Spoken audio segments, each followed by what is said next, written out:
Poppin' Tea Squad, it's your girl Keisha, and I'm here with tonight's All Tea, All Shade Real Housewives of Potomac Season 4, Episode 7 review. Just a reminder, I'm going on vacation this week, so all reviews after today won't be up until this weekend. So, we start off tonight's episode with Monique.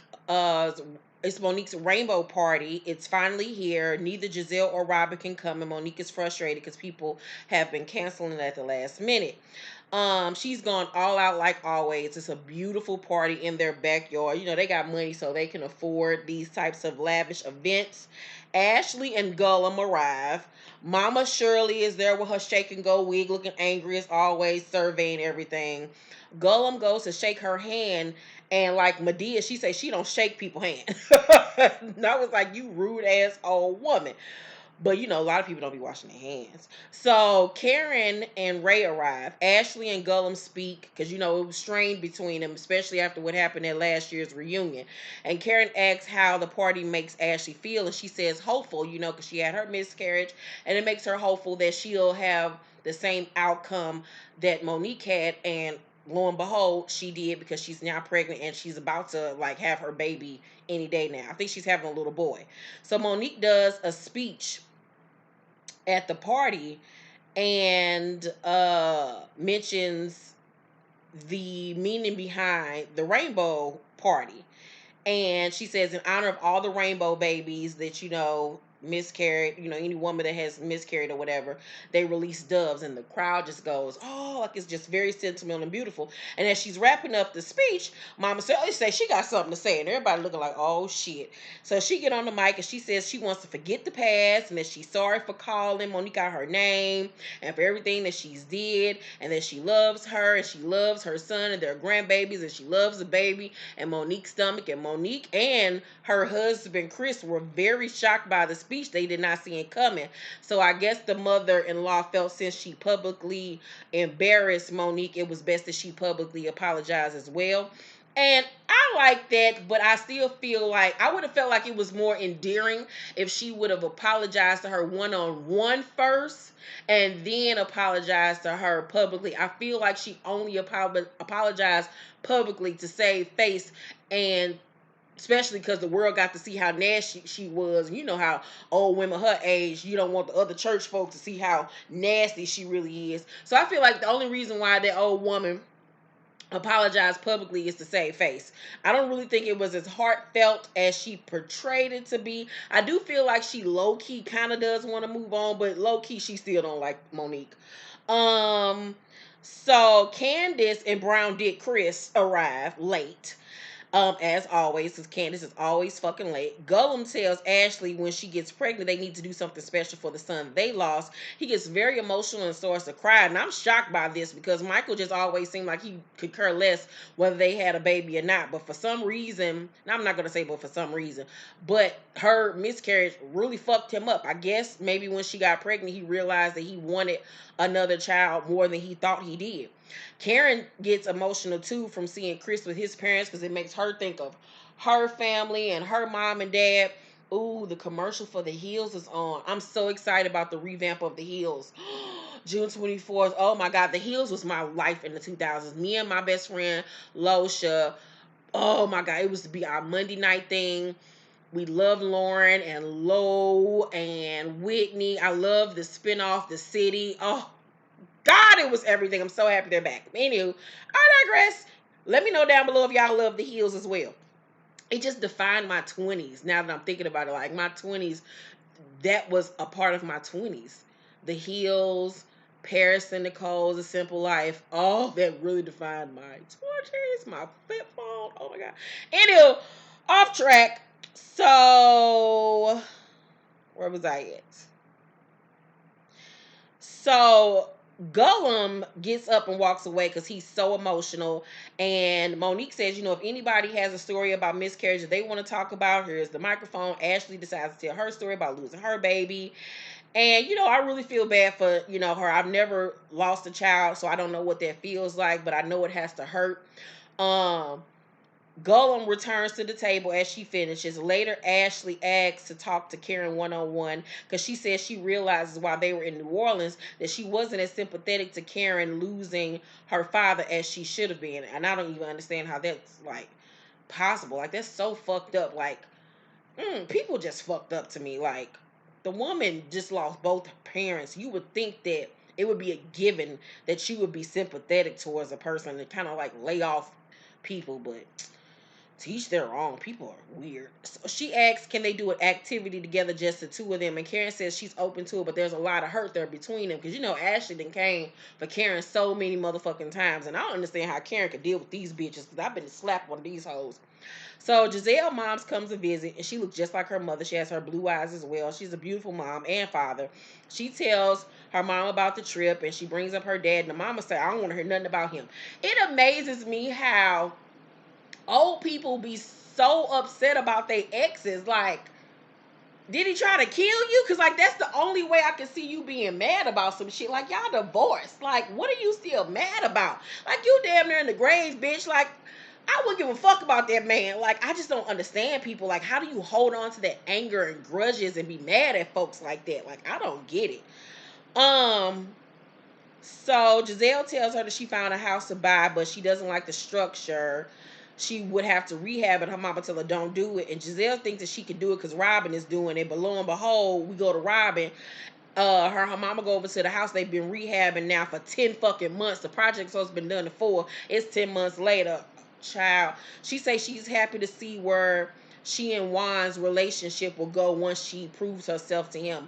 Hell, it ain't even about where y'all relationship gonna go. Where you gonna go with yourself? Like, stop worrying about making Juan happy and do stuff for you for once. Like, Jesus be offense.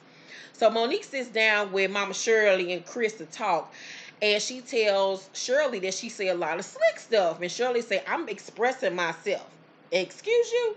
So Monique says, sometimes you take little shots and jabs and they're not meant to be friendly. And Mama Shirley said, you should know me. You should do this. Just say that's my mama and my mama can say whatever she wants to say. No, ma'am. Pam. That is not how that works, sis. Just because you old doesn't mean that gives you carte blanche to go around being rude to people and saying whatever the fuck you want to say. Like, I don't know what is wrong with people that they think because they're your elder that they can talk to you any kind of way. That's just like a post that I put up the other day on Instagram, and a lot of people loved it. And it was, let's get out of the habit of telling people, well, that's still your mom, that's still your dad, that's still your brother, that's still your sister. Toxic is toxic, whether it's family or not. You are allowed to walk away from people who constantly hurt you. You are allowed to. You are not allowed to talk to people any kind of way just because you're damn near Jesus's age. No, bam, it does not work that way. Like, people fuck me up with that shit. Just because you my mama or my daddy does not mean that you're not going to respect me. And people need to start making people respect them and putting up boundaries to folks. So I'm so happy that Monique disagreed with this and was like, no, sis, that we're not gonna do that. And Chris jumped in, and I was happy that he did, and says, you know, it's times where he hasn't talked to his mom in a month. And Monique is the one that gets on him to call her. He says, it's not like she's fighting against you. She's actually trying to fight with you. So he was like, let's just all work together. And it's obvious that he even has a contentious relationship with his mama. So Shirley said, you're my family. We have wasted too much time on this. And she just wants them to get along. And Monique agrees. I don't think this shit gonna last that long. That mama's still ignorant. And the fact that she says that she should be able to say whatever fuck she want to say proves it. So Ashley reveals that she got pregnant at the age of 19 and she had plans on having an abortion, but she ended up losing the baby. And after she had this second miscarriage, she now feels ashamed that she even thought about aborting the baby back then. Um, Gullum tells her that he's looking forward to having a baby together. Gizelle goes to Brown Dick Chris restaurant to meet up with Candiace, but she's not there, so she sits with Chris and she tells him that Candiace told them about their sex life and she didn't want to hear it, and he was kind of embarrassed. And I was like, I don't want to hear this shit. So Candiace arrives with some dry ass, fat ass weave in her head. Like, her hair is always out to her. It's always so big and dry and just fat and dry and fat and dry. Like, oh God, who does her hair? So she arrives and she tells Gizelle that Chris is writing a cookbook and she wants the girls to come over and try the recipes. Candiace tells, I think that's when the whole argument where everybody gonna reveal to Ashley about Gullum saying he wants to suck one of the husband's dicks. So Candiace tells her about Ashley's speech at the party and says that she was being so dramatic and fake crying and she wasn't buying it.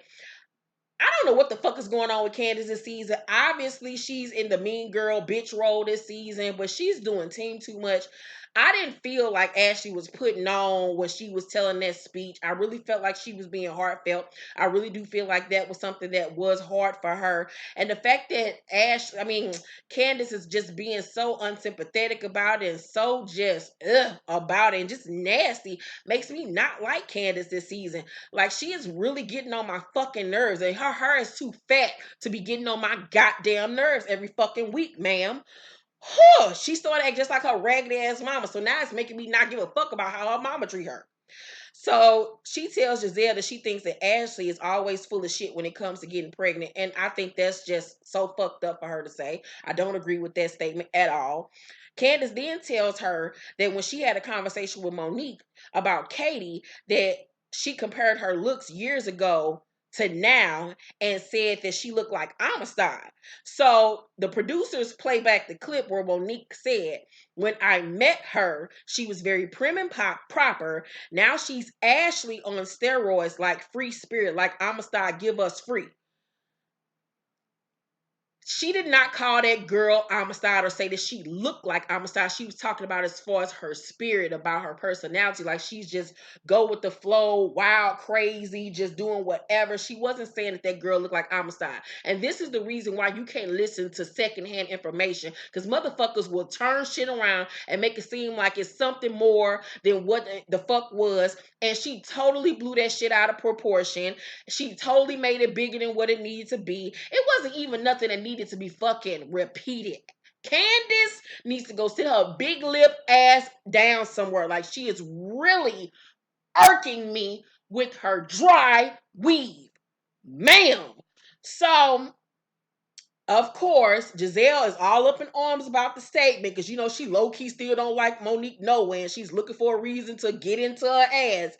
So Gizelle was like, "Did you laugh?" And Candace was like, "I don't think I did," but the producers played the clip back and sure enough, the bitch did laugh. While you trying to sit up here and act like it's such a big deal, but your ass laughed about it.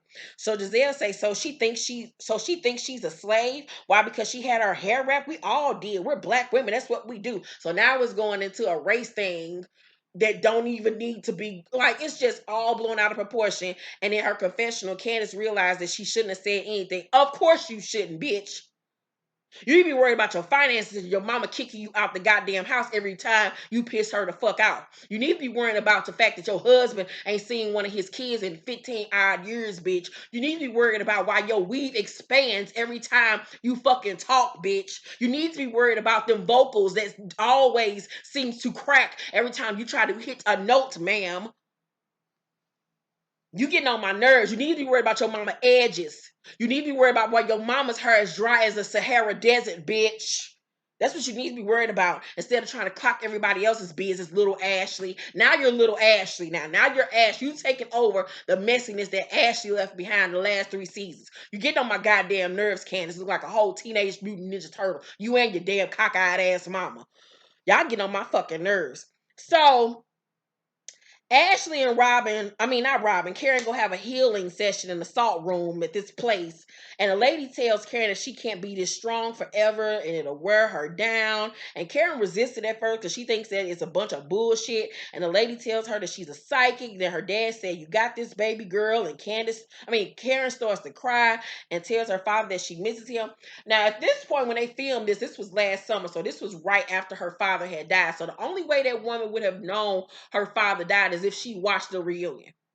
So, because the reunion had aired before they started filming. So that's the only way that woman would have known that Karen's father had already passed. So the lady tells her her platform is missing, aka her parents. And Karen says she knows what's important now that her parents aren't going, and it's family and friends that are there for her. Ashley tells her that she's experiencing so much self-doubt and she wonders if her body isn't meant to have a child after having 2 miscarriages, which is a thought that any woman would have. I know I would. She fears that she's going to end up alone because Gullum is 60 years old and that nigga damn near gonna die any day now. So she wondered, like, am I gonna end up just by myself? And Karen tells her not to think that way because she got pregnant with her daughter when Ray was 50 years old, and that's his only child. And look how it worked out for her.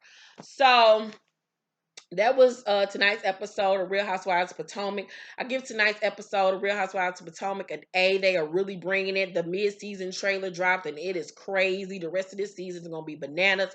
Real Housewives of Potomac is kicking Atlanta's ass, and it's because they're fresh and new, but they are bringing it. They're filming right now for Real Housewives of Atlanta. I hope they shake it up some. I'm excited about the next season. Let's talk down below. What are y'all thinking about Candiace this season? Is she irking y'all as much as she's irking me? Do y'all think that Monique's mother-in-law has changed? Let's talk down below. Make sure to thumbs up this video, like and subscribe, and hit that notification bell button. And I will see you on the next video. Love you guys. Bye.